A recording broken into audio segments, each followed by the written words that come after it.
Guys, I got you, right? So today I have a special guest. I'm bringing different guests to this YouTube channel because, I know what you guys did, so I'm delivering. And I'm a little bit anxious. And you know what he told me? He said he has that effect on women. Okay, maybe that's true because I'm a little bit anxious. But anyway, let me give you a little bit of a clue. So this guy is one of the founders of Chocolate City. You know him? Should I give you another clue? Okay. So he's one of the pioneers of what we now know to be the entertainment industry.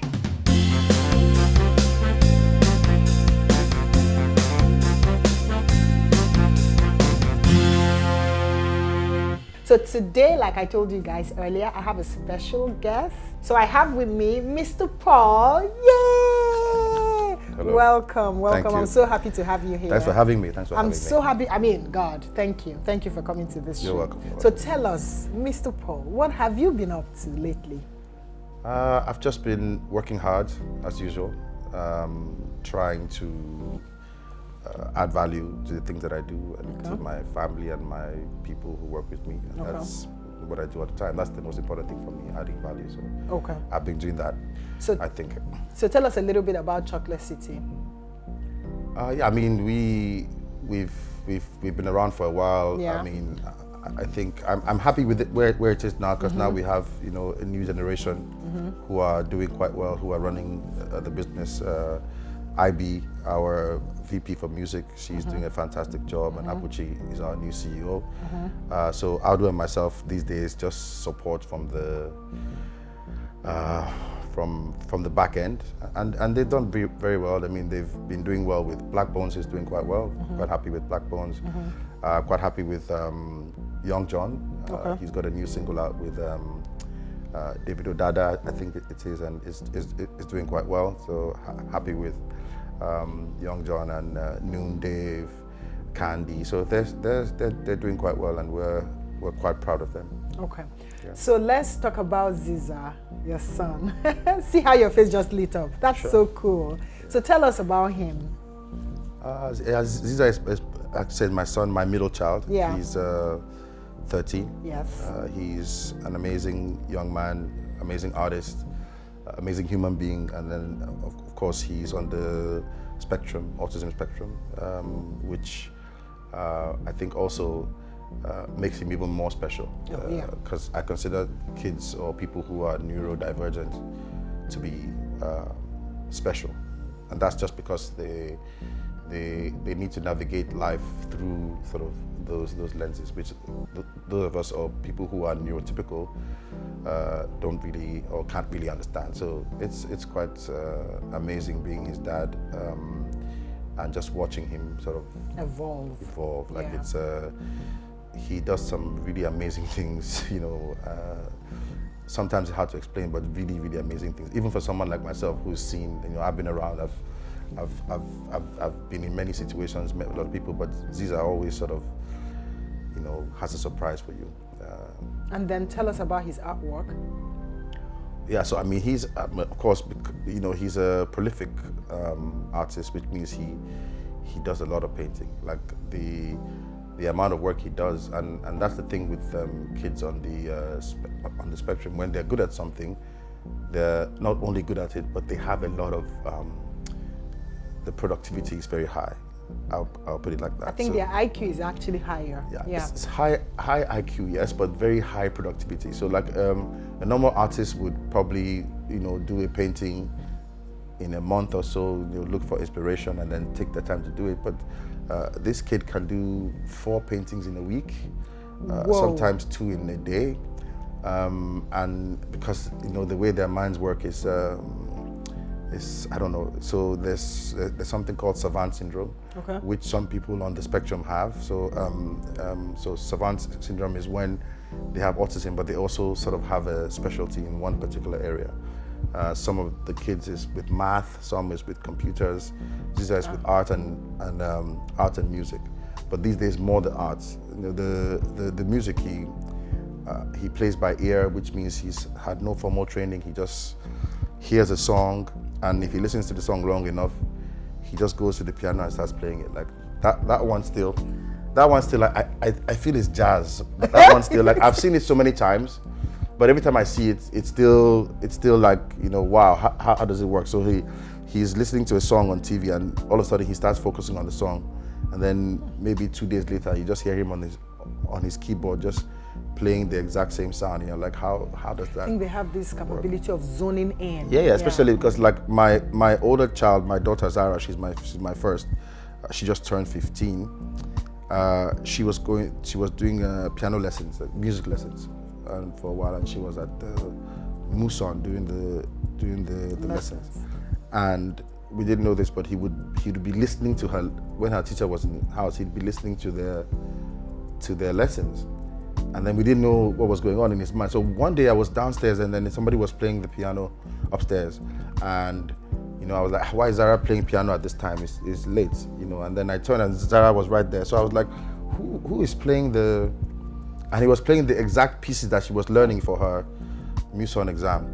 So I'm like, who's playing the piano? And I realized that Zizah wasn't in the living room. And then we all ran upstairs, and we just saw him. He played every piece that she had been practicing better than she was doing, which of course she wasn't happy about. But you know, yeah. So it's an amazing. I wish I could understand it more, but yeah, we just enjoy the amazing things. It's not always amazing things. It's quite difficult to be an autism parent, but then there are moments where it's really. And I was gonna ask that. So tell me, like, the challenging moment. How has it been? I mean, for us, it's been quite a challenge. There's quite a lot of changes you have to make to your life. Yeah. There are certain things, of course, you can't do as a family. Certain decisions, things that we take for granted that we can't do.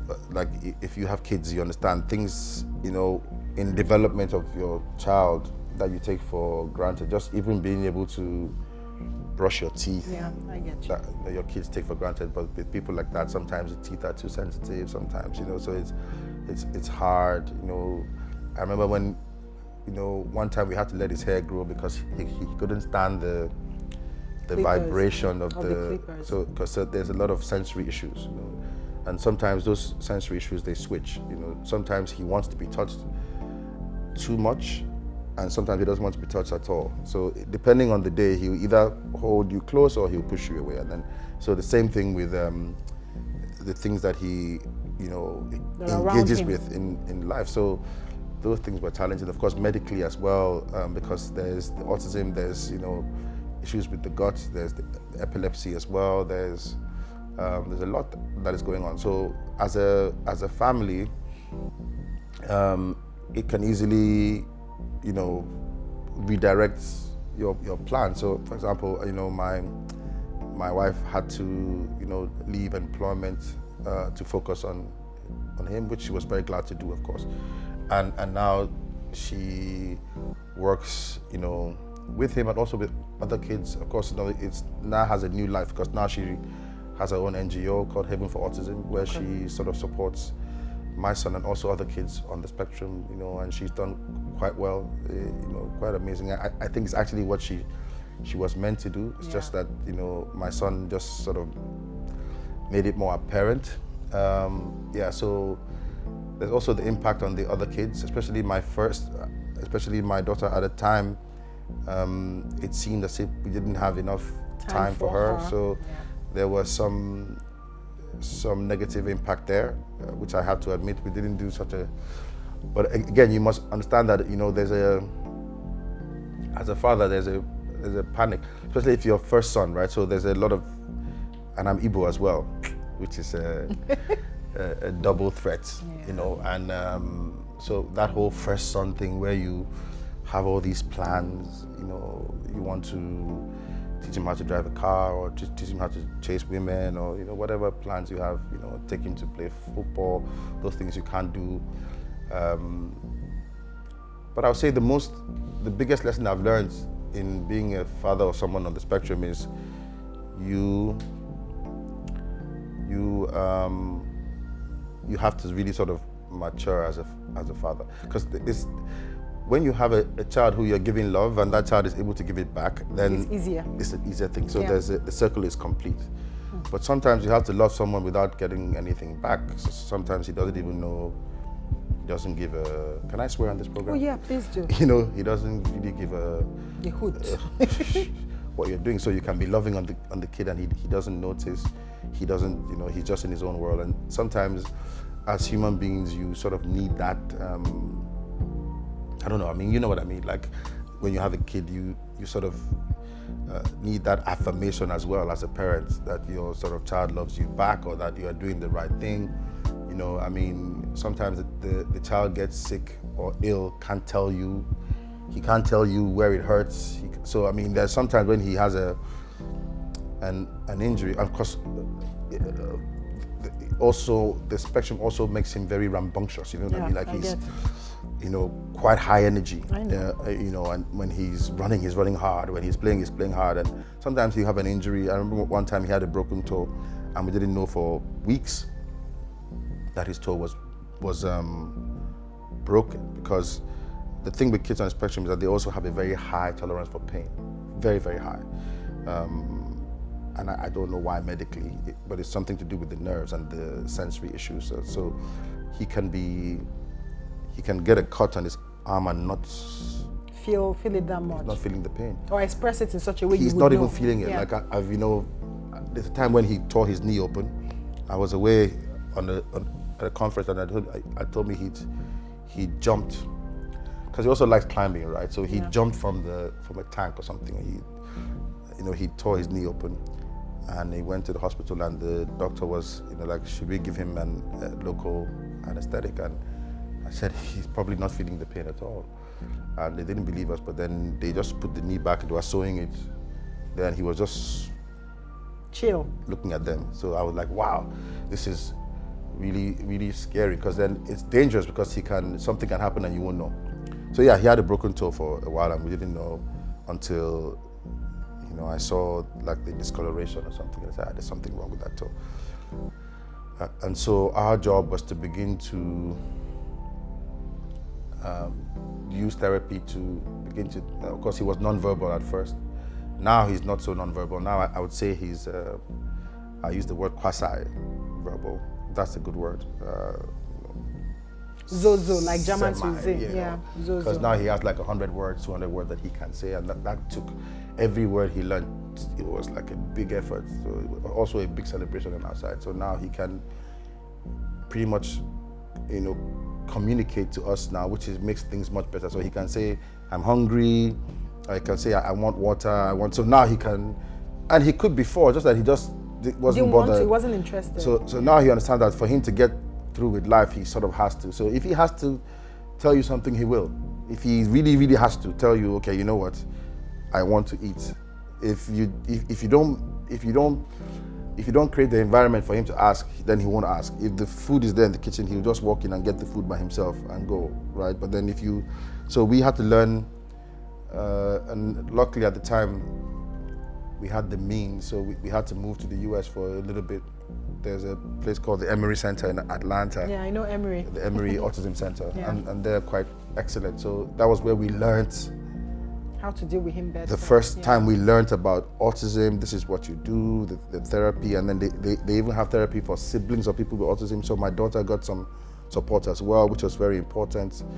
Yeah, so it's been a journey, really. There's not enough time to... Yeah, but Mr. Paul, I understand this because I also have a close family member that have autistic children.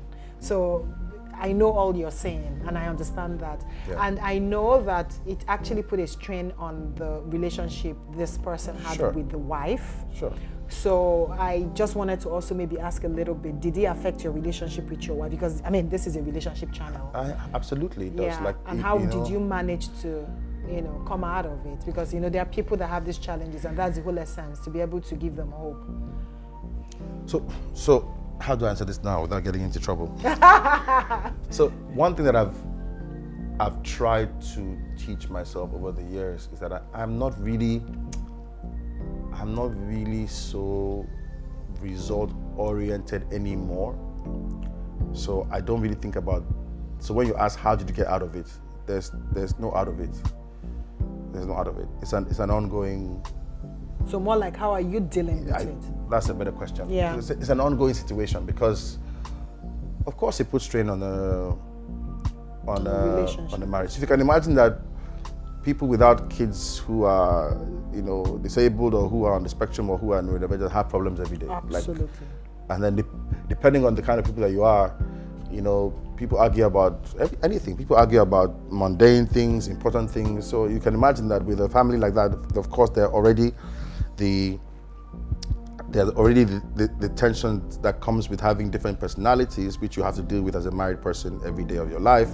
But then there's also this additional extra,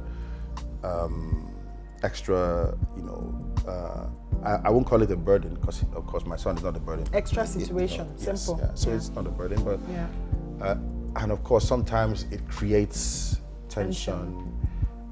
Frustration, you know, manifests itself in sort of different ways. But then there's always that idea of a team. So, you know, once you have that that understanding that you are a team, you tend to, so the way I see it is that you tend to try to double click on the particular problem and double down on that problem, as opposed to looking at your relationship, you know, individualizing in a blanket sort of way. Oh, we are having issues. Yes, we are a team, but then sometimes we must have these dips. I hope that's a good answer. Yeah, I mean, it's your answer, so I get there's that. no Because perfect answer, you don't actually want to get into trouble. So I mean, like I get in trouble all the time. I mean, nobody knows this. Like I'm a bit of a, you know, my wife is a very patient person. You know, I'm a bit of a particular person myself. I don't consider myself the easiest person to get along with. So I know that I can be quite a little bit, you know, have my ways. But yeah, my partner is very patient. I'm very lucky, you know. I'm lucky because. Okay, you are. I thought you said she's. I'm very lucky. Well, she is as well, to be fair, like I said. But then, you know, I'm very lucky. Yeah. You know, I'm very lucky. That's good to hear. Thank you so much, Mr. B. You know, I would really want to stay here and have more conversation with you, Mr. Paul. But anyway, thank you so much. I mean, guys, you've heard it. You know, it's not like how did you deal with, but rather how are you dealing with? Because as far as we're still alive, we still have issues, so we'll continue to deal with them, right? And yeah, this was really mind-boggling. Thank you. Very, I hope you're not nervous anymore. No, I'm not. You've made me calm. So you have the charm to make me nervous and make me calm. That's oh my God, that's a do. good one. Anyway, guys, you heard that. Comment if you have anything to ask us or say to us. Maybe we'll have a sequel. Maybe Mr. Ugo will come back. Maybe this time with his wife, who knows, for us to discuss more. But before we end, you talked about your son winning an award in Japan. Yes. Do you want to tell us about that? Because that's really quite interesting. It was actually very weird. I didn't. So there was, you know, he has his Instagram page at Eideticboy. Please follow him if you on Instagram. Absolutely. It's Eideticboy because of the eidetic memory. So he has this page where we usually sort of we started, you know, because we're also sort of very private. But my wife always said, look, there's nothing to be private about. The more we could help other families just the by better, yeah. So we started to start doing that. So on his page, we started posting his work, and then he had his first exhibition at the Terra Culture last year during Autism Month, which is April. April is usually the month where we focus on autism awareness. And then he very successful first exhibition that he had. He sold like 40-something pieces. Whoa! And then the people from Japan just said, hey, look, we noticed this kid. We have this, it's called the PAA Art, International Art Exhibition. We'd like him to send an entry. And then this was just like, I think somebody told my wife about it, and then they sent a message, and then they said, send an entry. And I was like, yeah, just send the entry. Because I'm thinking there's so many good artists in the world, there's no way this is gonna make the cut. Autistic kid from Nigeria is going to. Yeah, so we just said, let's just take the risk and put the entry in, and we put the entry, and they came back and said he won in the junior category. So you know, we were like amazed. It's an international award. There were lots of entries from all over the world, and he won. So it was more like affirmation that, because you know, during the first exhibition, I was always like, you know, are people buying these paintings because they actually like them, or is it like a pity thing? Because people are like, no, the kid has autism, let's just buy the painting. So I always felt a bit funny, you know, and because I'm also Igbo as well, there's a little bit of pride, you know, because I can support my son, right? He doesn't need to sell paintings for a living. But it's important for me as we get older, that he has, and that's what my wife's, that's what the NGO is about. It's important for us that he actually has skills that he can use, because a lot of people with kids on the spectrum, they try to put them through school, which is fine. But I like to think that, you know, if we can hone their skills and let them get a skill that they can live with. So when I get too old to support him, at least he's an artist, he can sell paintings, he can make a lot of money.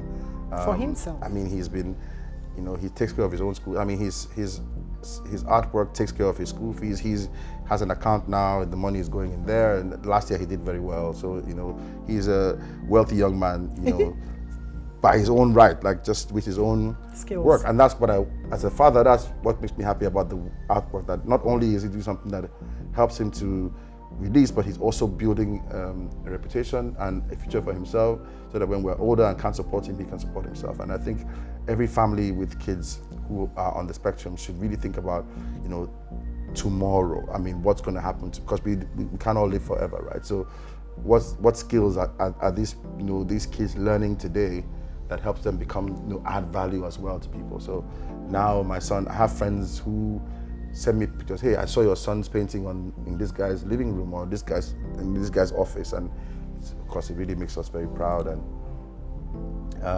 yeah, so we are quite, I think, blessed at the end of the day. Yeah. Mr. Paul, this is really quite interesting. My takeout is every family with children or a child with special needs, you could say, should also look for a way to harness or hone their skills. Absolutely. So that when the parents get old and incapable of supporting them, their skills would actually take them further. That's the point. That is really a pivotal point in this interview. That's the point. Thank you so much, Mr. Paul. Thank you for having me. I appreciate you being here, really, honestly speaking. Thank you. So guys, you heard that. Remember, no matter what it is you're going through, always hang in there, for the very best is next. Love you, ciao.